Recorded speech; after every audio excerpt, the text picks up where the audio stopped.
Botak Cik ni, atau nama betulnya Wong Swee Chin ni, dia adalah anak daripada 10 orang adik-beradik, tuan-tuan.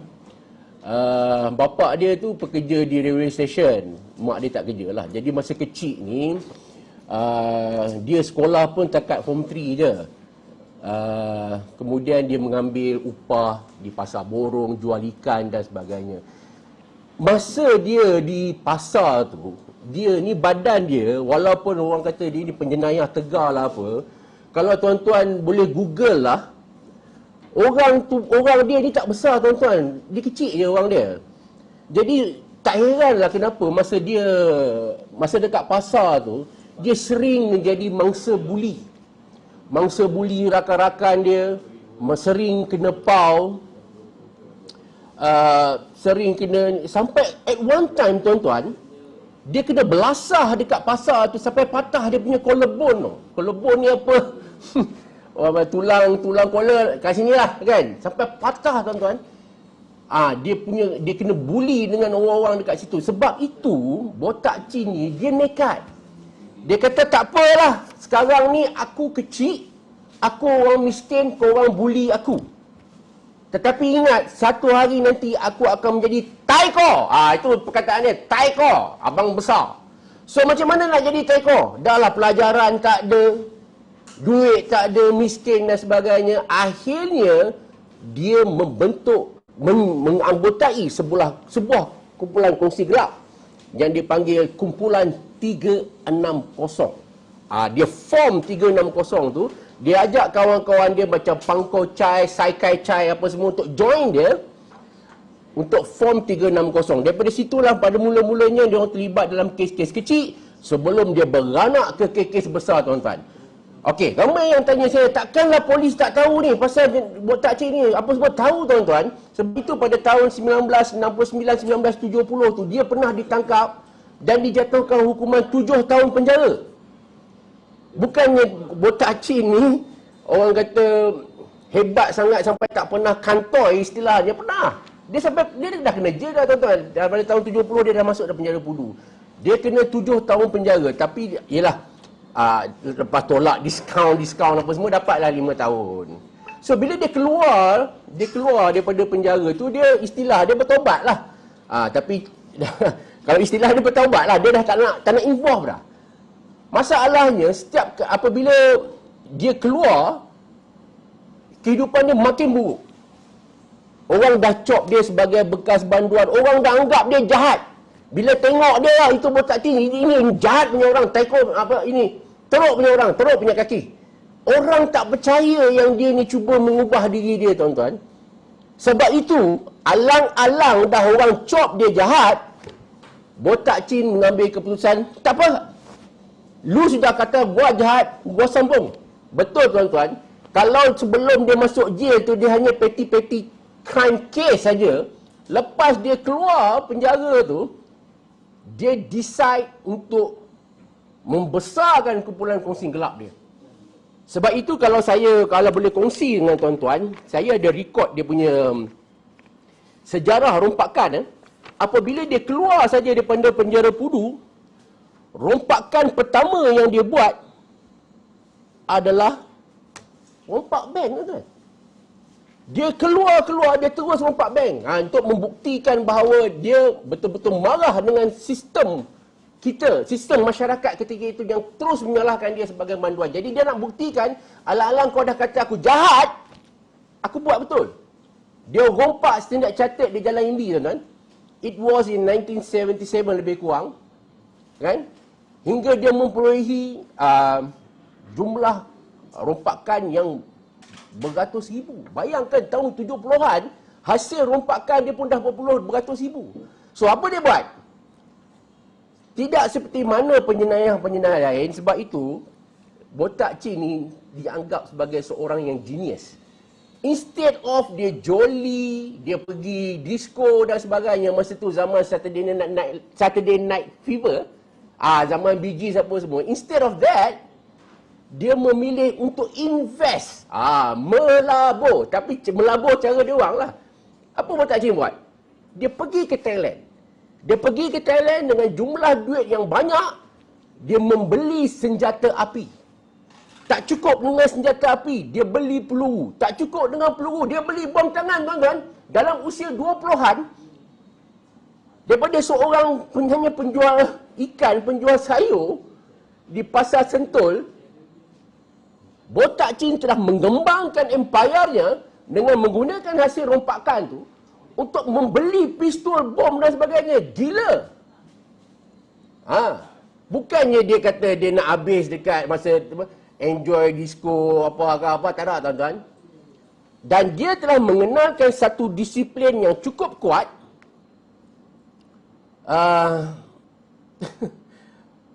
Pada ahli-ahli, anda dilarang untuk enjoy.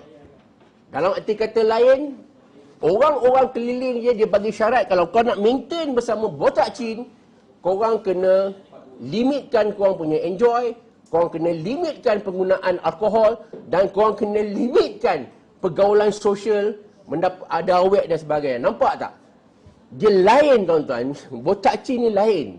Kita bukan cakap pasal Botak Chin ni tentang dia punya kekerasan ataupun jenayah dia sahaja. Tapi kita cakap juga tentang satu sudut lain, satu sisi lain yang tidak mungkin, yang tidak ada pada penjenayah ketika itu.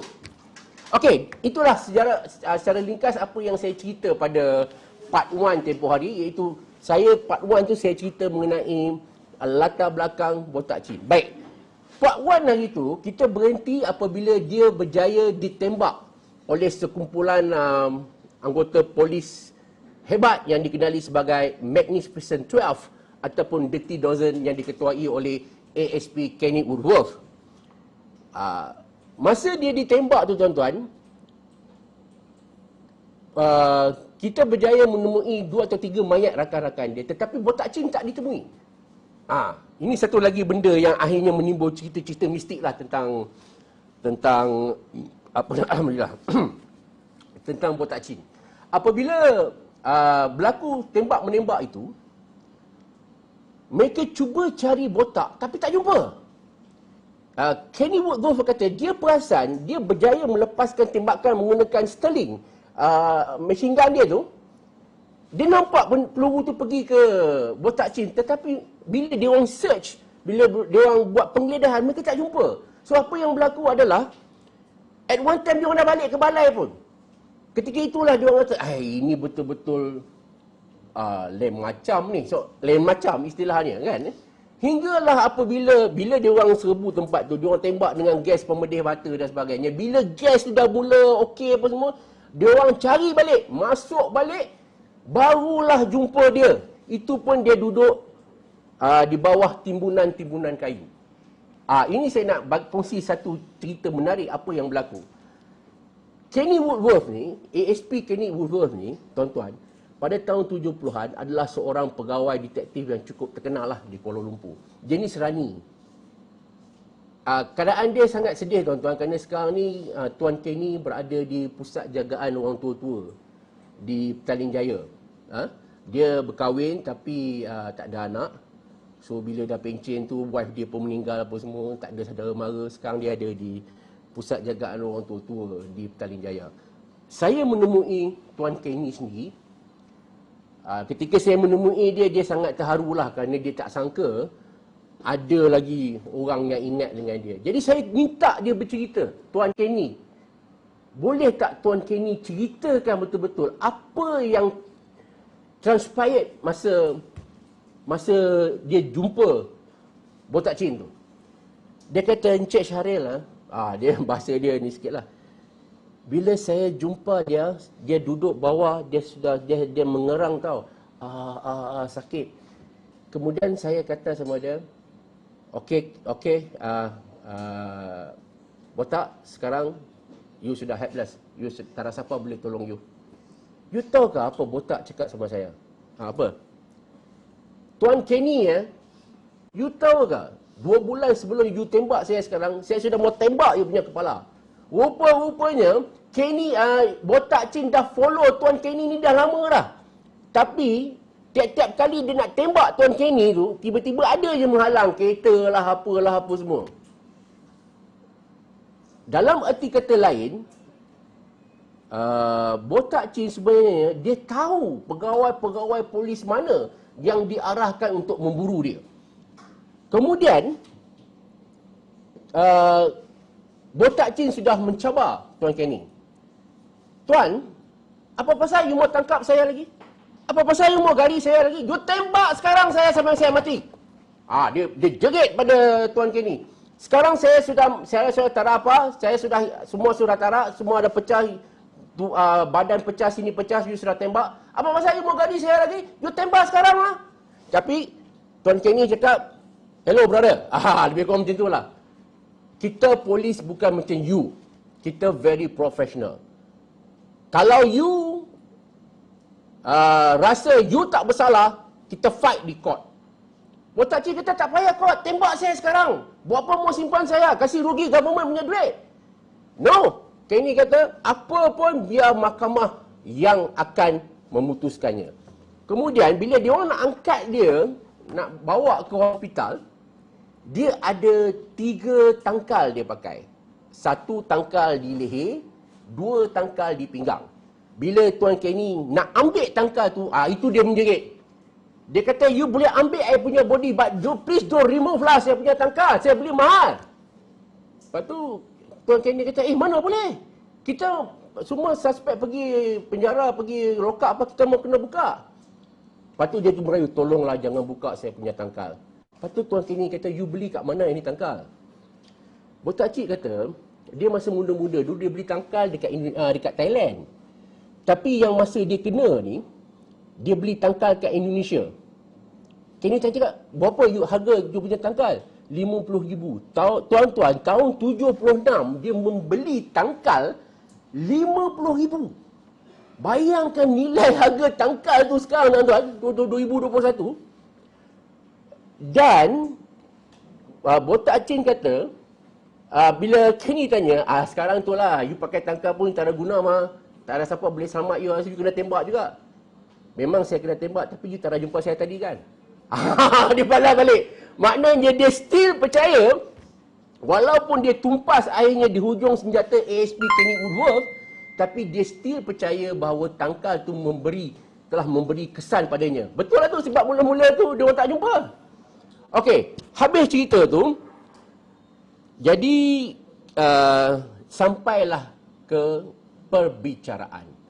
Jadi apabila dibicarakan, dia dituduh di bawah Akta Keselamatan Dalam Negeri ataupun ISA yang memperuntukkan hukuman gantung.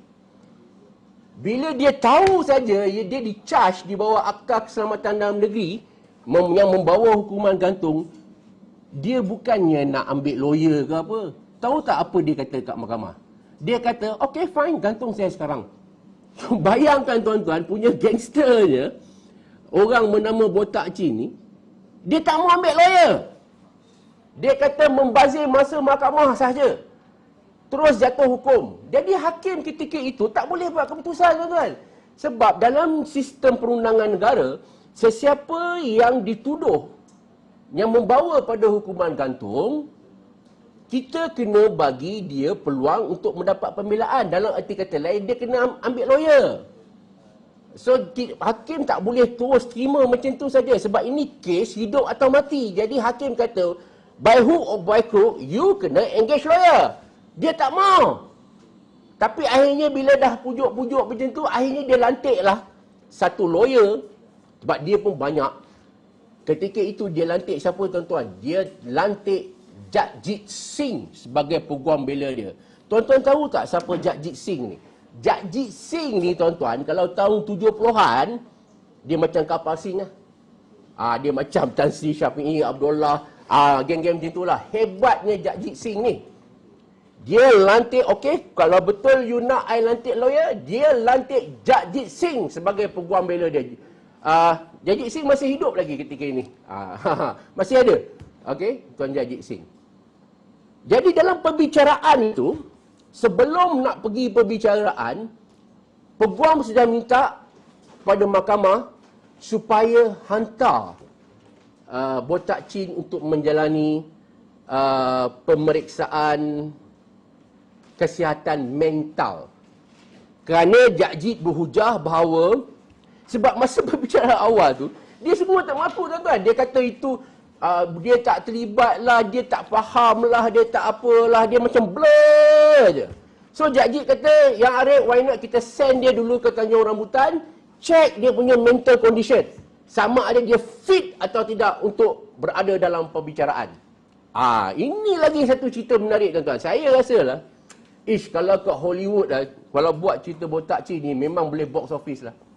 Di Hospital Tanjung Rambutan, dia telah disambut oleh Tan Sri Dr. M. Mahadevan, iaitu pengarah Hospital Tanjung Rambutan, Hospital Bahagia Tanjung Rambutan.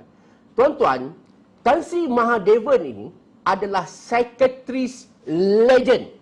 Sampai sekarang yang orang kata kalau cakap pasal psychiatrist terkenal, yang clinical punya psychiatrist, inilah orang dia, Tan Sri M. Mahadevan.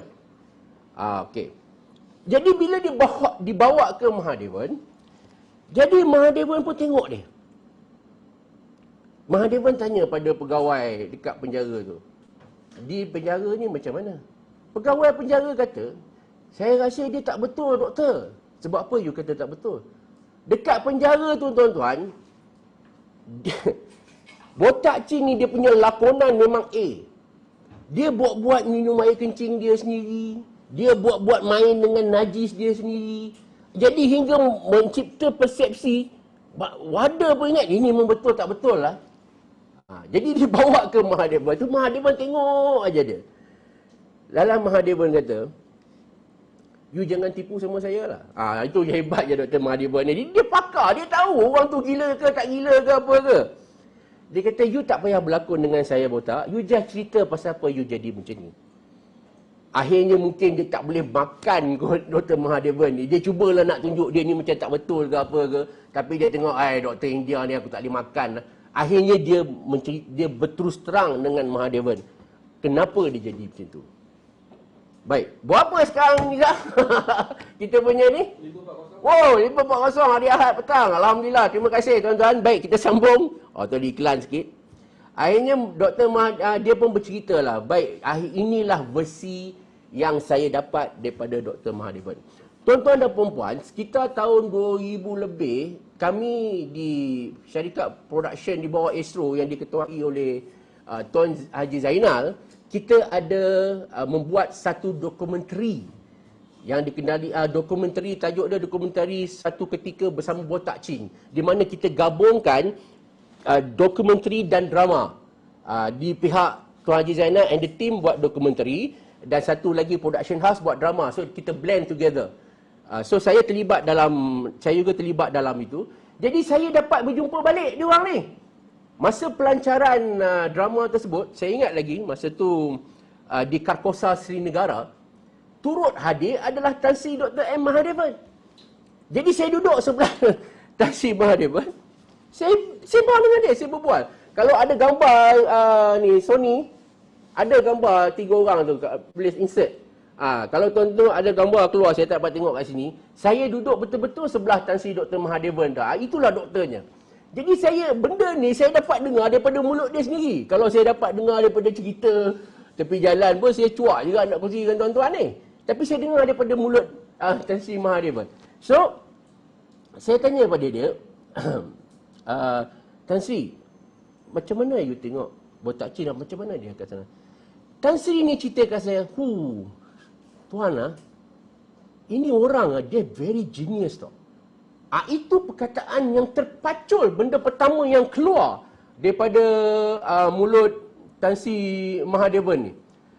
Saya ada catat, perkataan yang keluar daripada mulut Dr. Mahadevan adalah, kalau saya boleh quote kat sini, dia seorang yang pintar tetapi salah panduan, ataupun dalam bahasa Inggerisnya, a misguided, a brilliant man. Maknanya dia seorang yang pintar, cuma orang kata salah hala tuju saja. Sebab apa Tan Sri Mahadevan cakap macam tu? Kerana botak Chin meluahkan perasaan secara hati ke hati. Kata botak Chin, Tuan Doktor, bukanlah tujuan saya untuk melakukan jenayah. Tetapi masyarakat yang telah mendidik saya untuk menjadi seorang penjenayah. Pertama, saya telah dibuli dengan teruk, dihina dengan teruk, dipukul dengan teruk hanya kerana saya seorang yang miskin.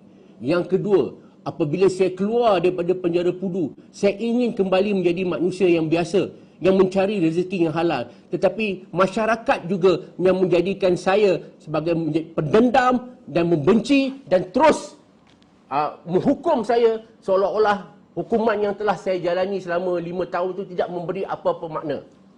Okey. Selain itu, ini pun perkara yang menarik. Dr. Mahadevan memberitahu pada saya, you tahukah Syaril, ini orang yang kita gangster ini, dia mempunyai semangat level patriotisme yang cukup hebat. Tuan-tuan, pada tahun 76, apabila Tun Razak meninggal dunia, ini benda ni saya tak dapat nak hadam lah.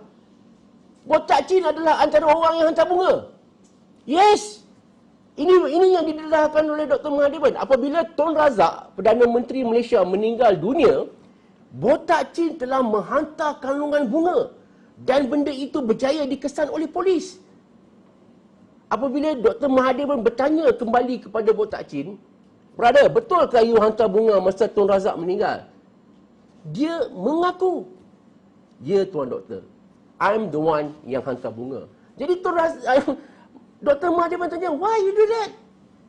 So, tuan tahu tak apa yang Botak Chin kata? "Doktor, betul saya penjenayah. Tapi bagi saya, negara tidak pernah ada pemimpin yang hebat seperti mana Tun Razak." Dr. Mahadevan terkejut. Dr. Mahadevan kata, "You ada time lah baca paper, tengok siapa Perdana Menteri apa tu." "Mestilah." Dia kata, orang yang dikagum dalam hidup dia, salah seorangnya adalah Tun Razak. Jadi Dr. Mahadevan tanya, "Pasal apa Tun Razak?" Botak Chin berkata, "Begini tuan, you pernah fikirkah macam mana seorang Perdana Menteri boleh jaga India, Cina, Melayu? You bolehkah?" Dia pula tanya Dr. Mahadevan, "You bolehkah?" Saya hidup 69 mah. Dia cerita dekat Dr. Mahadevan, dia telah melalui peristiwa berdarah 1969. Dia budak Sentul, kan? Makna KL apa, Pudu, Jinjal, Kepong ni mainan dia. Dan kita pun tahu, masa berlaku rusuhan 13 Mei tu, benda je banyak berlaku di bandaraya. Dan dia kata, Botak Chin kata dia dah melalui. Baik, terima kasih. Dalam pada duk cerita ni, Jack dah angkat tangan. 600 dia kata. Wah, 600 lagi. Baik, kita sambung. So, dia kata, walaupun you anggap I sebagai penjenayah, orang jahat apa semua, tapi I sangat kagum dengan Tun Razak. Sebab Cina, Melayu, India semua boleh satu hati. Itu satu hal. Itu nombor satu. Ini nombor dua. Ini yang Dr. Mahadevan kata macam mana dia bangga. Bukanlah bangga macam mana, tapi dia tak pernah terfikir orang yang seganas Botak Chin ni ada satu sikap. Masa Botak Chin ni tuan, dia dimasukkan ke hospital Tanjung Rambutan 19 hari untuk buat pemeriksaan. Dia dah request macam-macam tau. Dia dah request, antara yang dia request adalah TV dan juga radio.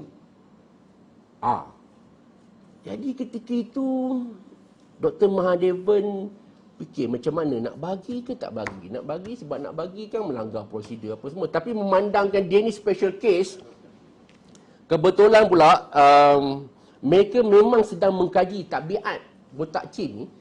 Jadi Dr. Mahadevan sudah bagi satu radio transistor kecil. Radio tu. Radio kecil tu yang ada bateri tu. Bagi dia dengar malam-malam. Bila dia bagi dengar malam-malam, saya pula daga, saya minum sekejap tuan. Okey. So, bukan bagi saja ya tuan-tuan. Di sebalik bagi tu, dia orang memasang macam kind of macam CCTV lah. Tapi zaman 70-an saya tak tahulah macam mana rupa bentuk dia. Dia orang mesti pantau dia lah. Tuan-tuan tahu kan, tiap-tiap pukul 12 malam, RTM akan pasang lagu Negaraku. Sebab dah habis siaran, so dia orang perhati je. Dia orang perhati apa dia buat. Tuan-tuan nak tahu tak, tiap-tiap kali pukul 12 malam, bila bunyi saja lagu Negaraku, Botak Chin akan buat channel lah. Saya tunjuk action sikit. Dia akan tengok kiri, dia tengok kanan. Dia tak tengok ada orang tak perhati dia. Bila dia tengok tak ada orang perhati dia, tuan-tuan apa tahu?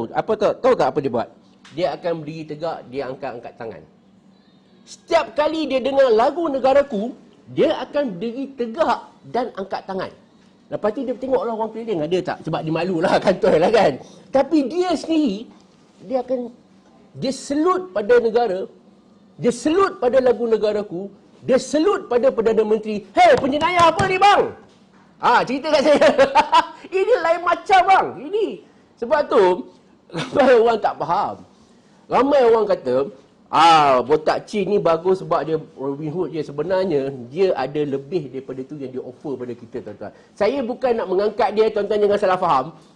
Kita tidak pernah mengagungkan ataupun establish apa-apa perbuatan yang berunsur jenayah. Tetapi, saya rasa kita semua setuju bahawa dalam hidup seseorang manusia ni tetap ada unsur hitam dan putih dia. Kita bercakap botak Chin ni, banyak kita bercakap tentang unsur hitam dia. Tetapi izinkan saya untuk berkongsi sisi putih beliau. Itu yang saya katakan tadi. Baik Nizam, mungkin kita sebelum saya pergi dengan lebih lanjut, mungkin kita ambil kot 1-2 soalan. Apa dia? Okey, kalau tuan-tuan ada soalan, bolehlah ajukan pada saya. Ada kata, ni sampai tepuk meja ni semangat. Dia bila dapat topik yang kena dengan kita ni, kita semangat sikit. Teruja. Kalau tuan-tuan suruh saya sembang pasal Timur Tengah, saya jam lah tuan-tuan. Tapi sebab ini memang, saya tuan-tuan, 21 tahun, saya jadi wartawan jenayah. Saya hanya sempat jadi wartawan yang cover politiknya apa semua beberapa bulan saja. Masa tu saya dinaikkan pangkat jadi editor. Jadi bila editor dia, kita tak boleh pilih. Jadi kalau saya sebahagian besar hidup saya dalam kewartawanan ni dalam jenayah. Ini saya baru buka satu cerita ni, macam Jack baru buka satu bundle ya. Belum buka bundle lain. So saya baru buka bundle botak Chin ni. Ya dah. Okey. Sambung cerita. Okey. Ini masa perbicaraan. Bila dalam perbicaraan, belum. Masih lagi kat Tanjung Rambutan, sorry. So, satu lagi perangai, satu lagi yang menyebabkan Dr. Mahadevan ni kagum dengan botak Chin ni, tuan-tuan, botak Chin ni dia tak pernah kahwin tau. Walaupun dia seorang taiko ke apa ke, dia memang tak pernah kahwin, tak pernah ada anak dan sebagainya. Tapi tahu tak tuan-tuan, rupanya punyalah ramai awek kat luar ni minat kat dia. Iya. Masa dia masuk ke Tanjung Rambutan tuan-tuan, Dr. Mahadevan menerima surat punyalah banyak daripada peminat dia. Yang tak tahu, tak cukup hantar surat, dia orang telefon pula, satu hal pula Dr. Mahadevan kena layan. Semua mengaku bahawa dia teman wanita botak Chin. Semua mengaku dia girlfriend. Mahadevan kata apa ni? Kan? Bila dia tanya dengan botak Chin, you ada girlfriend kan nama ini? Tak. Memang dia tak ada girlfriend. Tetapi rupanya, dia ni bukan sahaja berjaya memikat masyarakat Kuala Lumpur ketika itu, apabila dia duduk tabur duit, tapi rupanya dia juga berjaya menangkap cinta dan kasih daripada seorang hawa. Itu dia, botak Chin ni. Banyaklah kalau saya nak share. Cuma, sebenarnya kita sayang sikit di peringkat ni. Sebenarnya saya rasa, kalaulah botak Chin ni lebih lama di Tanjung Rambutan, lebih banyak lagi benda yang boleh Dr. Mahadevan extract daripada botak Chin ni. Tetapi ada satu peristiwa yang menyebabkan kali ini Dr. Mahadevan surrender. Ketika orang kata apa, Dr. Mahadevan tengah giat mengkaji watak minda botak Chin, tiba-tiba tuan-tuan, mereka menemui sebutil peluru di dalam bilik tahanan botak Chin. Tuan-tuan, Hospital Bahagia Tanjung Rambutan ni, dia ada banyak blok. Antara bloknya menempatkan penjenayah-penjenayah seperti arwah Private Adam, kalau tuan-tuan tahu. Pun dia macam dalam hospital ada bilik asingan lah untuk penjenayah-penjenayah tegak. Dan dia dikawal rapi. Bayangkan pada dikawal rapi pun, tiba-tiba dia orang menemui sebutir peluru dalam sel botak Chin. Apa maksudnya? Maksudnya di sini bahawa sudah ada usaha untuk membebaskan botak chin dengan menggunakan kekerasan. Maknanya sudah ada signal yang mengatakan sudah ada gerakan untuk mencolek ataupun membebaskan botak chin daripada Tanjung Rambutan. Bila Dr. Mahadevan dapat tahu benda tu, dan Dr. Mahadevan terpaksa surrender lah. Bagi dia, ini sudah membahayakan bukan sahaja diri dia, tetapi juga membahayakan pasien-pasien lain di hospital bahagia tu. Hospital bahagia, tahulah macam mana semua pesakit psikiatri dan juga staf doktor dan nurse di situ. So, untuk mengelakkan berlakunya perkara-perkara yang tak diingini, akhirnya Dr. Mahadevan meminta supaya botak chin dikembalikan pada penjara. So, akhirnya 19 hari botak chin dalam hospital, akhirnya terpaksa hantar balik ke Pudu kerana Dr. Mahadevan merasakan semakin lama dia duduk, bukan dia tak suka pada botak chin, tetapi dia nampak bahawa ini dah mula melibatkan soal keselamatan. Baik, tutup.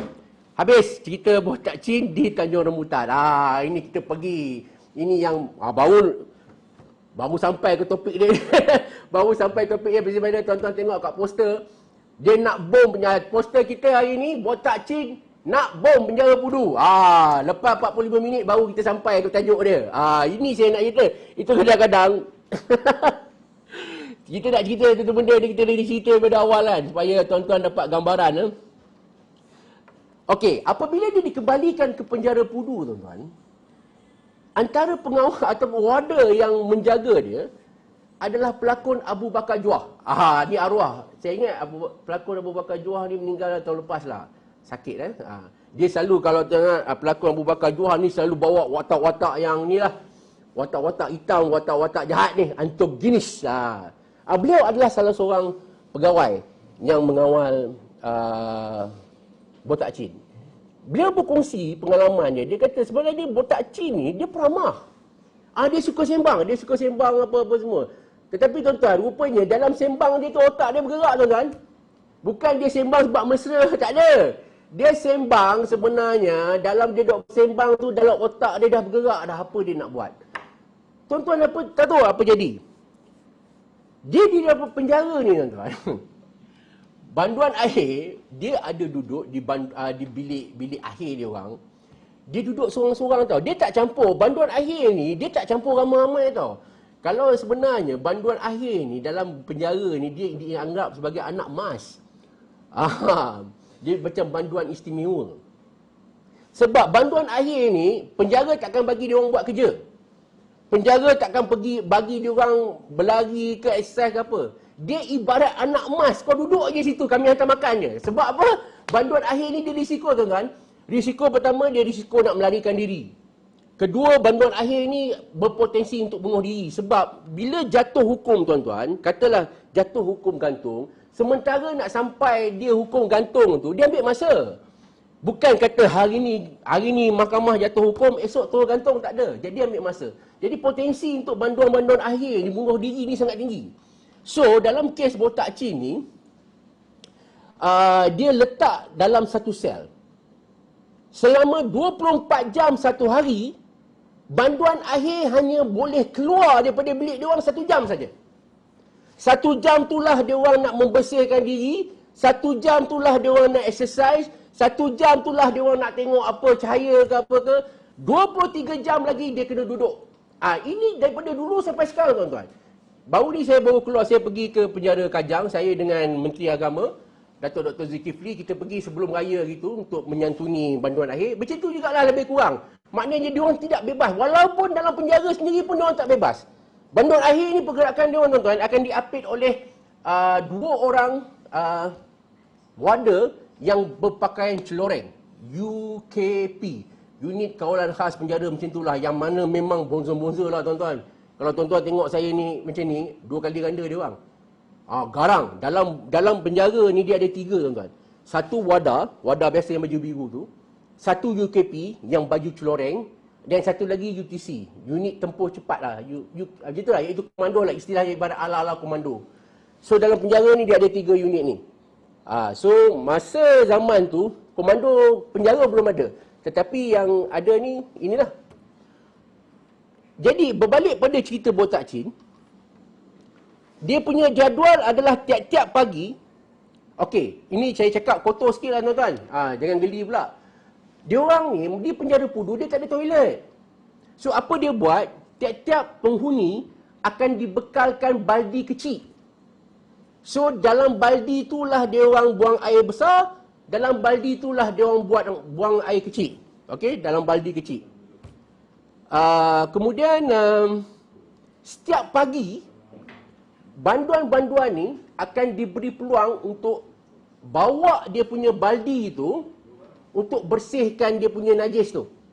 Dalam kes ni maknanya botak Chin ni setiap pagi akan diberi kebenaran keluar sekejap untuk membersihkan tong najis dia tu dan masuk balik. Okey, masuk balik. Tapi dalam ramai-ramai banduan akhir ni penjara bagi keistimewaan kepada botak Chin. Apa bentuk keistimewaan? Dia diberi priority. Mungkin kerana dia ni seorang banduan bahaya. Jadi pagi-pagi buta, orang pertama yang dibenarkan keluar sel untuk bersihkan tong najis ni botak Chin lah. Dia diberi orang pertama pergi. Rupa-rupanya tuan-tuan, dalam diam-diam, dia sudah berjaya membuat senjata tajam. Okey, senjata tajam yang lebih kurang 3 inci. Mana dia dapat apa kita pun tak tahulah, senjata tajam, dia kikis, dia apa-apa semua. Dia selindungkan senjata tajam tu di bawah najis dia. Jadi saya pun tak tahu nak describe macam mana lah. So dia letak senjata tajam tu di bawah najis dia. So what happened, pada satu pagi, macam saya kata tadi, dia dibenarkan untuk keluar untuk bersihkan tong najis dia tu. Apabila dia keluar, masa tu ada 3 warda yang dekat dengan dia. Seorang sarjan, seorang korporal, seorang inspektor tak silap saya. Lebih kurang macam tu lah. Okey, ada 2. So, dia celok tangan dia dalam najis dia tu. Dia ambil senjata tajam tu, dia serang kedua-dua warda yang di sebelah kiri dan kanan dia. Bukan serang tuan-tuan, serang kecil-kecil anak punya.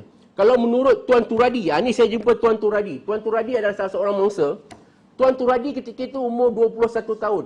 Dia ketika itu pegawai muda dalam Jabatan Penjara Malaysia. Dia juga hadir masa kami melancarkan dokumentari Botak Chin hari itu. Maksudnya masa pelancaran dokudrama FM Astro tu, yang hadir Tuan Turadi, yang hadir Dr. Mahadevan. Sebab tu saya berani cerita benda ni dengan tuan-tuan. Kerana saya dapat maklumat tu daripada first information daripada orang tu sendiri. Jadi bila kami minum petang selepas pelancaran tu, jadi saya pergi jumpa seorang-seorang. Tadi saya sembang dengan Tan Sri Mahadevan, saya sembang pula dengan Tuan Turadi. Sebab orang-orang macam ni bukan senang nak dapat tuan-tuan. Bayangkan ketika itu kejadian tu tahun 80, maknanya masing-masing dah nak pencen. Dr. Mahadevan pun dah uzur sangat dah dekat 80-90 tahun. So saya kata, Tuan, macam mana you describe Botak Chin masa mengamuk tu? Dia kata, Syahril, Botak Chin ni masa dia mengamuk tu, dia ibarat seekor harimau. Ni cakap Tuan Turi cakap. Saya kata, maknanya ganas lah. Bukan masalah ganas. Sikap binatang ganas seperti harimau dengan singa tu, target pertama dia adalah orang yang lemah. Dalam kes yang dia mengamuk tu, dia berjaya mengenal pasti seorang warder yang dia tengok slow. Rupanya memang betul. Warder tu ada kecil manis. So pergerakan dia tu, Botak Chin dia dah analisa dah tiap-tiap orang warder kat situ. Mungkin melalui yang kata sembang dia kata peramah apa semua tu, sebenarnya di situ dia juga mencari input-input. Mungkinlah dia bersembang dengan warder tu. Rupanya dia tahu salah seorang warder yang dada tepi dia tu ada kecil manis. Itu yang kata Botak Chin ni dia genius ni. Jadi menurut Tuan Turadi, apa yang dia maksudkan ibarat harimau tu bukan kerana keganasan harimau tu, tetapi kerana sifat haiwan pemangsa ni, dia akan target orang yang paling lemah dulu, paling lemah dulu. Dalam hal ni, salah seorang warder tu ada kecil manis. So itulah warder pertama yang Botak Chin serang. Dia serang, betul-betul serang, dia tikam memang betul. wadah tadi jatuh terjelepuk. Datang pula yang kedua. Datang kedua, dia serang lagi. Tuan Turadi kata, Syaril, dia ni badan dia kecil tau. Tapi dia punya tenaga betul-betul gila. Dan cara dia serang wadah-wadah tu ibarat seorang kungfu punya orang tau. Sebab dia menggunakan kepala lutut, tuan-tuan. Saya nak tunjuk macam tu lah. Macam tu lah kot. Kan? Kan? Macam tu lah kot. Sebab dia kata, Tuan Turadi kata, melalui analisa saya, cara pertempuran dia sebiji macam filem-filem Hong Kong. Maknanya dia ada background seni mempertahankan diri kungfu. Tuan Turadi dalam tiga orang yang ada dalam masa kejadian tu, Tuan Turadi lah yang paling muda. Masa tu Tuan Turadi baru umur 21. Dia baru masuk kerja, baru jadi pegawai penjara masa tu. So Tuan Turadi ni bila tengok dua-dua orang senior dia dah jatuh ke lantai dengan berlumuran darah apa semua, so dia kata dia tak ada pilihan. So dia pun geram dan marah dengan perbuatan tu. Dia pun bertempur ataupun bergelut dengan Botak Chin. Tengah bergelut, dia pun kena tikam. Dia nampak ada satu batang mop, tuan-tuan. Kebetulan nak jadikan cerita, ada satu batang mop dekat tepi bilik tu. So apa yang Tuan Turadi buat, dia ambil batang mop tu, dia ketuk kepala Botak Chin ni dekat 7-8 kali. Pam, sampai pecah ke darah habis. Bila dia ketuk kepala Botak Chin dengan batang mop, Botak Chin jatuh pingsan. Yang Tuan Turadi pula kena tikam dekat buah pinggang. Pingsan. Jadi dua-dua orang jatuh terbaring. Maknanya kat situ ada 4 orang. Dalam tempoh beberapa minit, 4 orang tumbang dengan Botak Chin pun tumbang sekali. Jadi masa tu, wadah yang kat luar tak perasan lagi sebab kejadian itu berlaku dengan begitu pantas. Ketika, ni yang menarik ni. Ketika Tuan Turadi merangkak untuk mendapatkan bantuan, rupa-rupanya tuan-tuan, dia belum mati atau pingsan. Genius tak geniusnya Botak Chin ni, dia lumurkan darah-darah wadah yang dia pukul tadi ke muka dia. So, dia bagi ingat, kononnya dia dah pingsan ataupun dia mati. Bila dia tengok Tuan Turadi sedang merangkak, dia bangun dan tikam lagi 3 kali di belakang Tuan Turadi. Tu dia. Betul-betul macam movie dia. Kan kalau kita tengok gambar-gambar Tamil kan, dia tu buat mati lah, rupanya mata buka. Macam tu lah. So dia lumurkan darah-darah wadah ni kat muka dia apa semua. Dia tengok Tuan Turadi bangun, dia tikam. Kali ni dia sekali lagi bergelut. Masa tu barulah wadah-wadah lain sampai, sedar bahawa rupanya sedang berlaku pergaduhan apa tu. Dapatlah tangkap. Okey. Baik. Terima kasih. 700 orang. Alhamdulillah. Okey, rupanya dah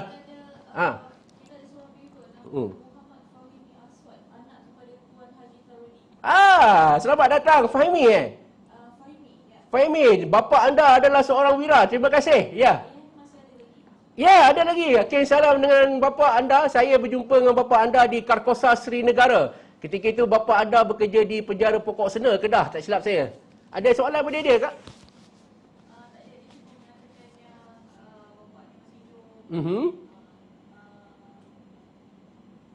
Tapi ada yang bertanya, kenapa waktu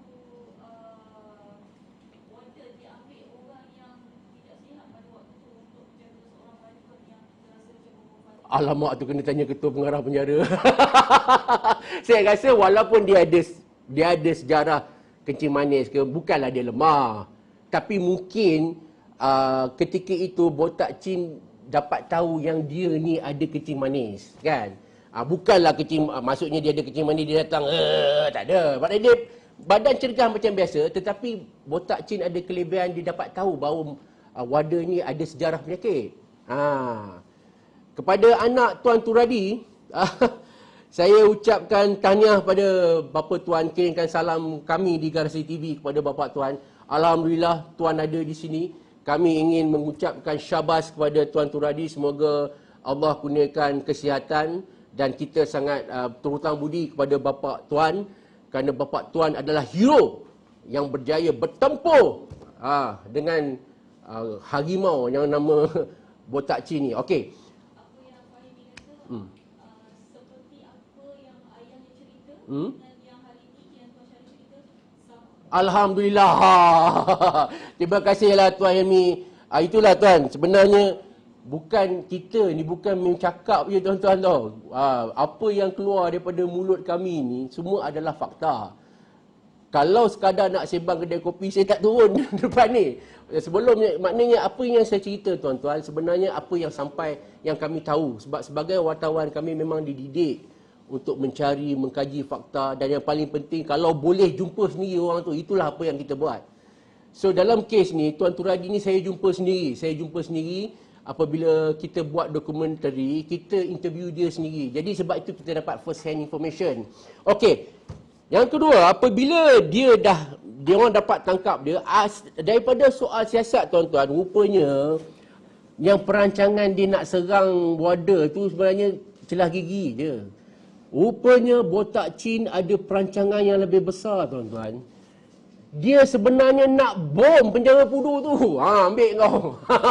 Setakat serang dengan pisau tak ada apa. Sebenarnya rancangan dia nak bom penjara Pudu tuan-tuan. Penjara Pudu yang sangat hebat tu. Yang sekarang ni pun runtuh sebab kena bom nak buat kondo.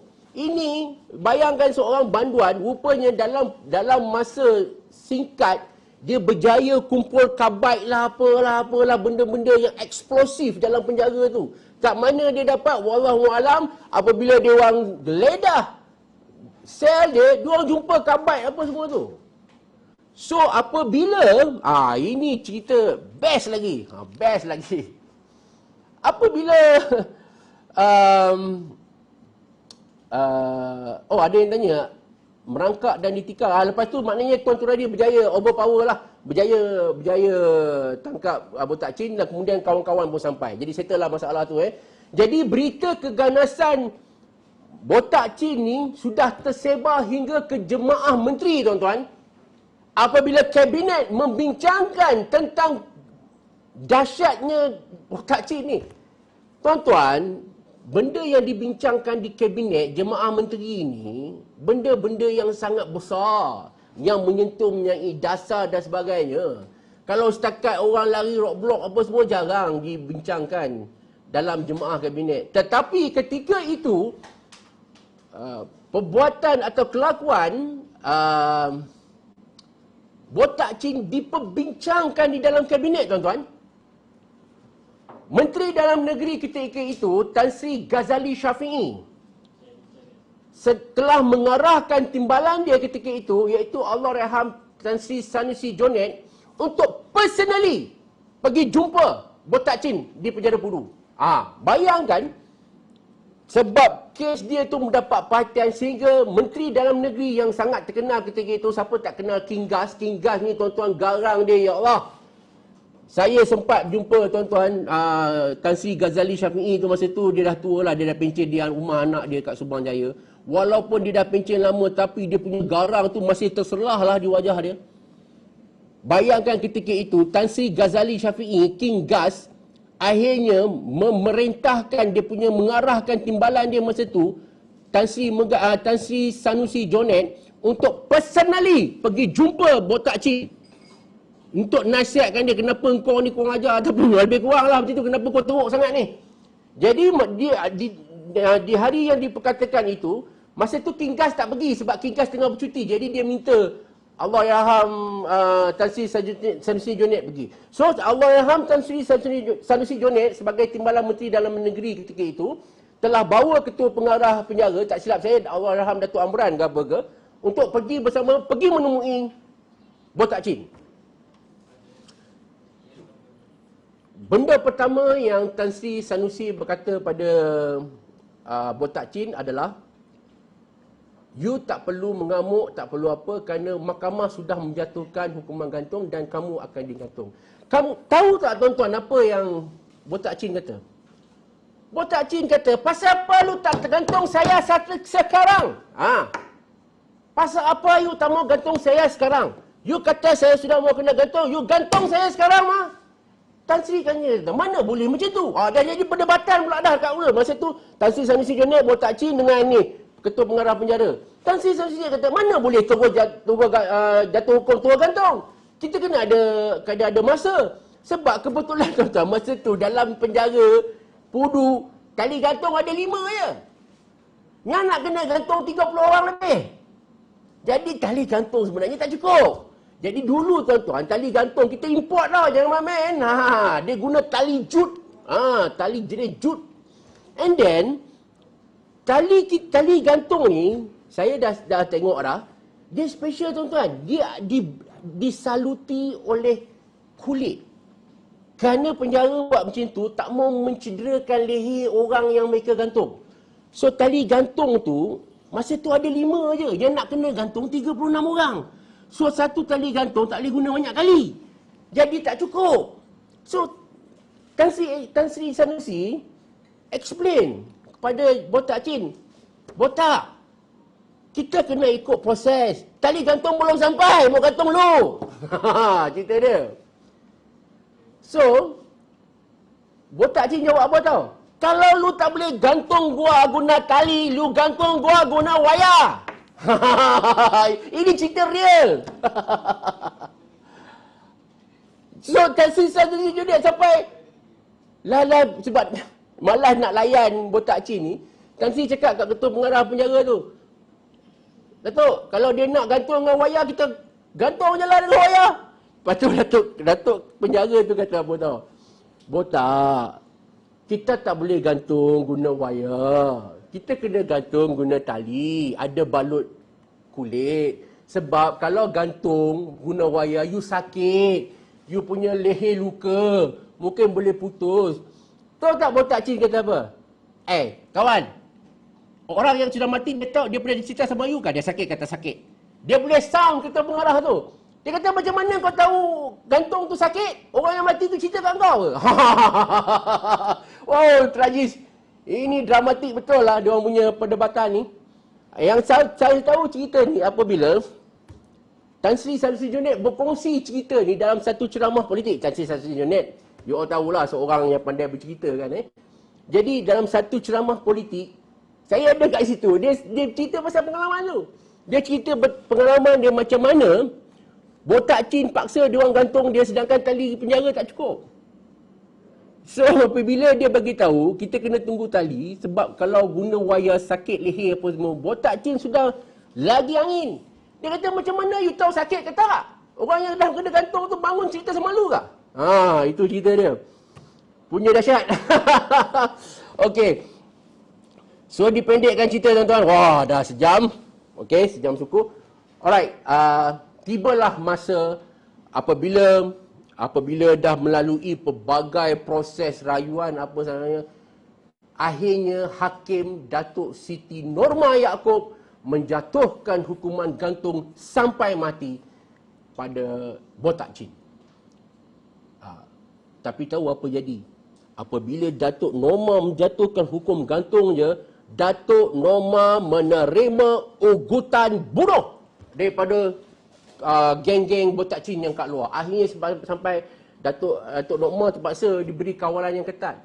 Jangan kata Datuk Norma, Tuan Turadi tadi tu, boleh tanya anak dia yang sedang mengikuti ni, Tuan Turadi sendiri pun menerima ugutan daripada kawan-kawan Botak Chin di luar. Sampai Tuan Turadi tak boleh keluar daripada penjara lah. Kena apa? Sebab dia menerima ugutan dan sebagainya. Akhirnya, apabila semua ditolak, tibalah pada hari akhir. Tuan-tuan, macam tuan-tuan tengok drama lah. Sebelum nak kena gantung ni, diorang akan panggil family tau. Penjara akan panggil family. So, malam sebelum dia digantung tu macam pertemuan akhir lah. So, panggil family, tanya apa nak makan. Yang best tu, penjara kata, masa jumpa family dia untuk kali terakhir, sikit pun dia tak ada sedih lah. Ini orang nama Botak Chin ni. Dia duk buat lawak, dia duk buat cerita biasa macam tak ada apa-apa. Family dah sedih dah ni nak kena gantung. Dia tarahalnya. Dia anggap macam benda tu tak ada apa-apa. Dia buat lawak, siap request nak makan ayam goreng lagi. Dia masa pertemuan terakhir tu, penjara adalah bagi certain allocation berapa ringgit untuk makan free. Makanlah, you nak makan apa pun. Janji benda yang halal kan. So botak chin dia request dia nak makan ayam goreng nasi. So dia orang pun bagi makan apa semua. Okey, kita sampailah ke part terakhir sebelum saya menyerahkan mikrofon ini ataupun sesi ini. Baik, yang terakhir kita sampai masa nak digantung. Cerita botak chin ni daripada dia beranak sampai nak gantung ada cerita. So pegawai warden penjara menceritakan masa nak bawa dia keluar daripada bilik akhir tu, dia siap cakap dekat warden yang sebelah dia tu, "Tuan saya rasa macam lari 100 meter tau. Sekarang sudah sampai finishing lah." Ayat dia tu. Boleh verify dekat dekat penjara kalau you all tak percaya. Ayat dia, "Saya rasa seolah-olah saya sudah melalui perlumbaan 100 meter. Dan ini adalah penamatnya." Tapi macam mana lenggok bahasa tu saya tak tahulah. Tapi basically itu ayat dia. Dia kata dia dalam bahasa Melayu, dia kata dia dah lari 100 meter, now sudah mau habis lah. Jadi bila dia disarungkan tali gantung, ditarik, botak chin mati serta-merta. Baik tuan-tuan dan puan-puan, itulah tadi saya rasa selama dua episod berturut-turut kita berkongsi cerita tentang penjenayah legend botak chin. Baik, kalau ada kekurangan atau kesilapan di mana-mana saya minta maaf tuan-tuan dan puan-puan. Jangan keluar daripada skrin kerana soal jawab satu. Okey, sebelum kita bagi Tuan Haji Zainal untuk menyambung kita punya sesi petang, edisi petang ni. Baik tuan-tuan, saya menerima sebarang soalan untuk dikemukakan. Silakan. Ada salah seorang lagi daripada previous kita, nama dia Syafirul. Ayahnya juga adalah seorang pegawai penjara dulu, tahun yang sama. Waktu botak chin.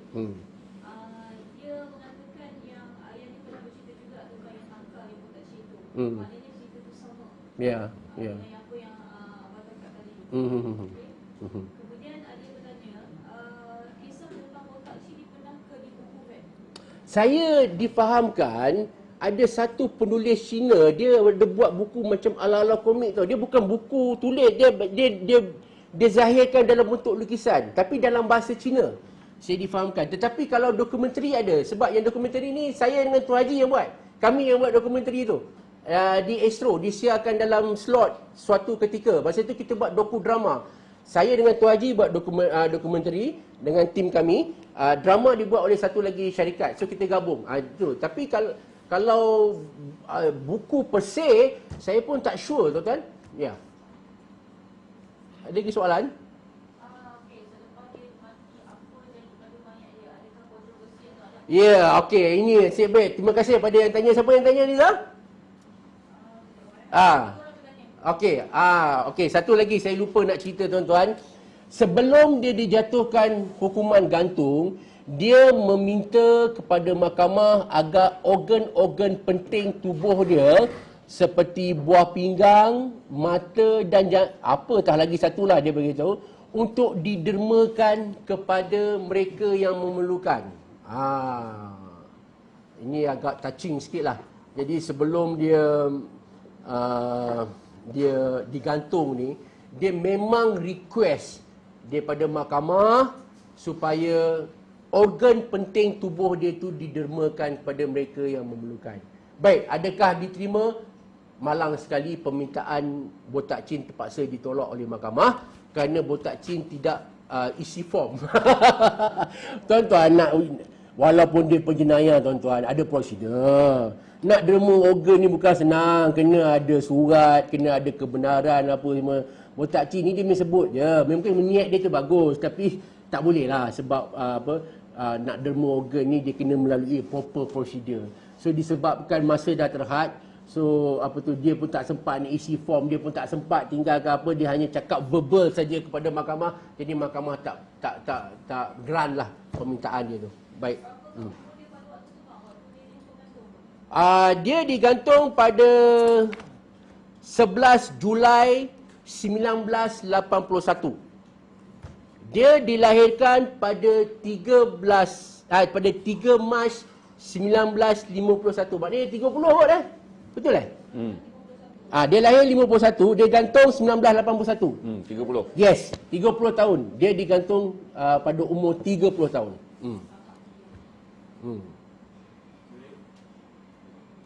Sebelum saya mengakhiri, tuan-tuan, yelah, kita asyik bercerita tentang hebatnya botak Chin, dahsyatnya botak Chin, Robin Hood botak Chin. Tak apalah, itu satu hal.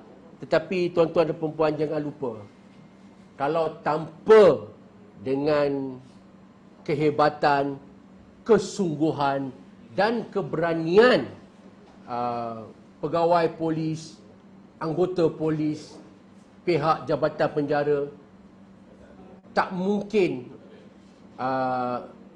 botak Chin ni berjaya ditumpaskan. Sebelum itu, izinkan saya menyebut nama beberapa orang pegawai ini, pegawai yang terlibat secara langsung menangkap dan menembak mati geng-geng botak Chin ni. Sebab nama mereka tidak pernah disebut sebelum ini, tapi sebab kita ada nama-nama mereka, izinkan saya untuk berkongsi, tuan-tuan. Sekejap saya kena cari. Saya rasa saya kena guna peluang ni, kalau tak sampai kesudahlah sejarah mereka itu habis begitu saja.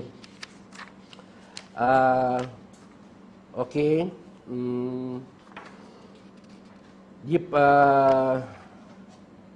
Kalau pegawai penjara yang terlibat tadi, nama mereka pertama adalah Sarjan Abdullah Ahmad. Sarjan Abdullah Ahmad. Kedua, Korporal Abdul Rafar Manaf. Korporal Abdul Rafar Manaf. Dan yang ketiga tadi, seperti yang saya katakan tadilah, Tuan Turedi Abdullah, yang saya rasa last position dia adalah penguasa penjara Pusat Koreksional Kemunting. Kalau yang pegawai polis, okey, ini adalah 12 orang pegawai polis yang saya serulah, kalau ada pembikin filem ke pembikin drama di luar sana, angkatlah kisah mereka. Sekarang ni tuan-tuan berpeluang dengar saya cerita dalam garasi TV ni, tapi saya percaya kat luar tuan-tuan takkan dengar dah nama-nama ni. Mereka ni pun macam, bukan saya kata tak dikenang, saya rasa ada juga macam yang dapat PGB, tapi habis macam tu je. Contoh saya bagi terdekat, ketuanya ASP Kenny Woodworth, tuan-tuan.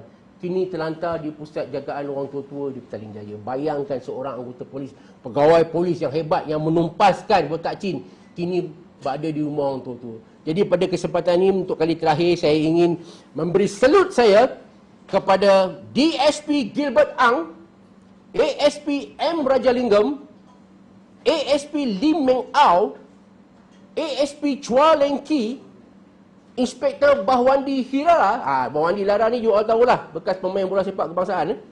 Inspektor Pong Kim Hock, Detektif Sarjan Chong Kam Hua, Detektif Korporal Leong Si Fok, dan the one and only ASP Kenny Woodworth. Baik, sekian, terima kasih tuan-tuan dan puan-puan.